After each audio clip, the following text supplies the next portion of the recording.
जय श्री राम। बहुत स्वागत है आपका आपके अपने खास कार्यक्रम में। मैं हूं आप सभी के साथ आचार्य राज मिश्रा।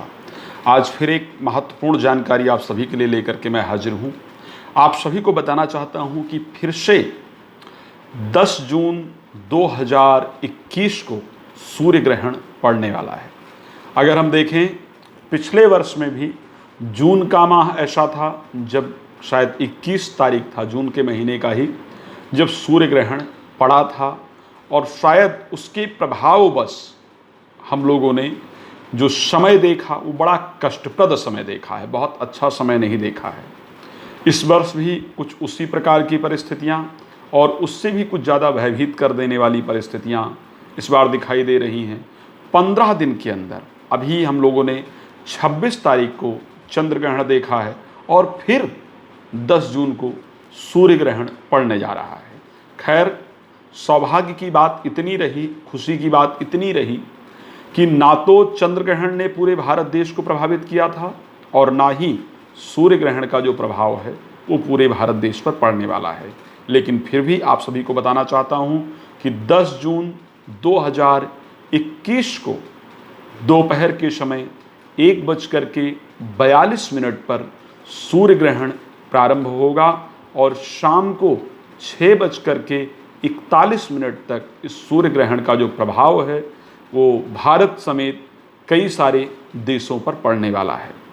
भारत में इस सूर्य ग्रहण का क्या प्रभाव होगा, कहाँ पर होगा, आइए सबसे पहले उसकी चर्चा करते हैं।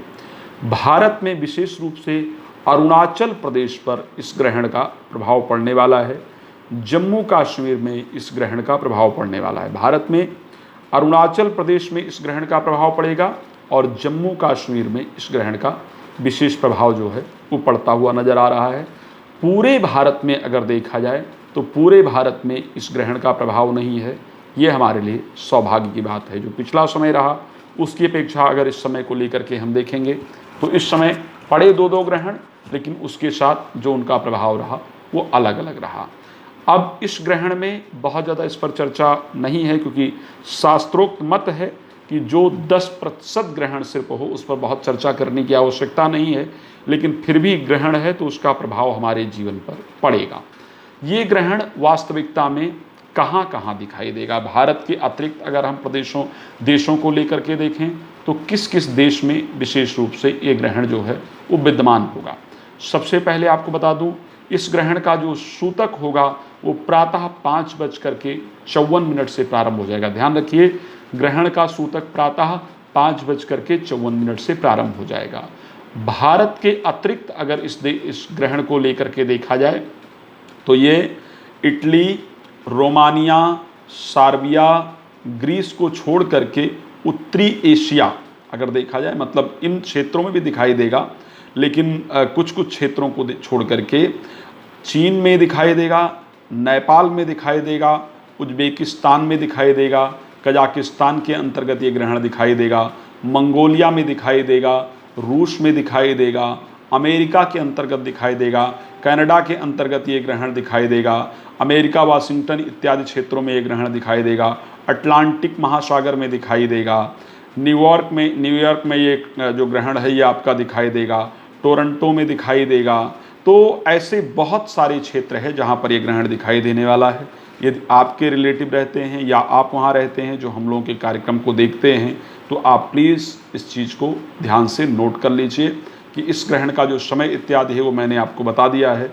इस समय पर इस ग्रहण का जो प्रभाव वगैरह है वो पड़ेगा। जैसा कि आप सभी लोग जानते हैं, हम कई सारे वीडियो में इस चीज़ को बता चुके हैं पहले ही कि एक तो सबसे पहले ग्रहण के समय स्पेशली जो प्रेग्नेंट लेडी हैं, जो गर्भवती महिलाएं हैं, उनको कुछ काटना नहीं चाहिए, तोड़ना नहीं चाहिए, ऊंचे आवाज़ में टेलीविज़न इत्यादि बिल्कुल भी नहीं देखना चाहिए। ये विशेष ध्यान रखने वाली बातें हैं। दूसरी चीज़, इस ग्रहण का प्रभाव अगर उठा करके देखा जाए, भारत की दृष्टि से देखें तो रोग को कंट्रोल करने में दिक्कत पैदा करने वाला ये ग्रहण है। ये एक इस प्रकार के ग्रहण का प्रभाव पड़ने जा रहा है जो दवा के प्रभाव को कमज़ोर करने वाला ग्रहण है।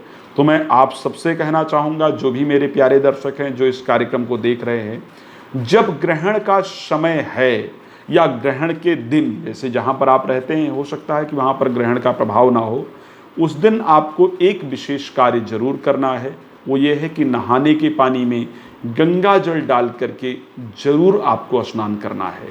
यदि आप कर पाएँ, त्र्यंबक मंत्र का जप करें, त्र्यंबकम यजामहे सुगंधिम पुष्टिवर्धनम उर्वारुकमिव बंधनान मृत्युर्मोक्षेमामृतात्। इसको कर पाएँ तो बहुत अच्छी बात है, नहीं कर पाएँ तो ओम नमः शिवाय मंत्र का जप जरूर करना है।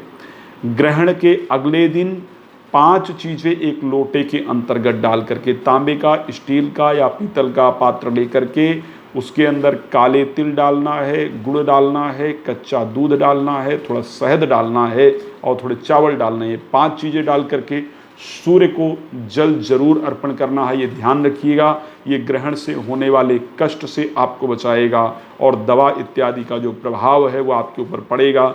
हमारे यहाँ सभी लोग वैक्सीन लगवा रहे हैं, तो ये ग्रहण वैक्सीन के प्रभाव को शायद कम करने वाला हो सकता है। तो ऐसे कंडीशन में ये उपाय आपके लिए लाभप्रद होगा। किस राशि के लिए इस ग्रहण का प्रभाव क्या पड़ने वाला है, क्योंकि ये वीडियो पूरे विश्व में देखी जाती है तो मैं सभी के लिए ये उपाय बता रहा हूँ। मेष राशि के लिए ग्रहण लाभप्रद है, नुकसानदायक नहीं है, धन लाभ की संभावना है। वृष राशि के लिए ग्रहण बेहतर नहीं है, जीवन साथी को कष्ट की संभावना है, कष्ट बना रहेगा। मिथुन राशि के लिए अगर इस ग्रहण की बात करें तो बहुत लाभप्रद परिस्थितियां हैं, यात्रा इत्यादि का संयोग बनेगा। कर्क राशि के लिए धन लाभ होने वाला है। सिंह राशि के लिए ग्रहण बहुत नुकसानदायक है, शरीर को कष्ट है, दुर्घटना इत्यादि का संयोग है। कन्या राशि के लिए इस ग्रहण की बात की जाए तो व्यापार में लाभ, यश और प्रतिष्ठा की प्राप्ति देने वाला है। तुला राशि के लिए ग्रहण अगर देखा जाए, जीवन साथी के यश में वृद्धि कराने वाला है, यानी जीवन साथी का जो नाम इत्यादि है वो बेहतर करने वाला है।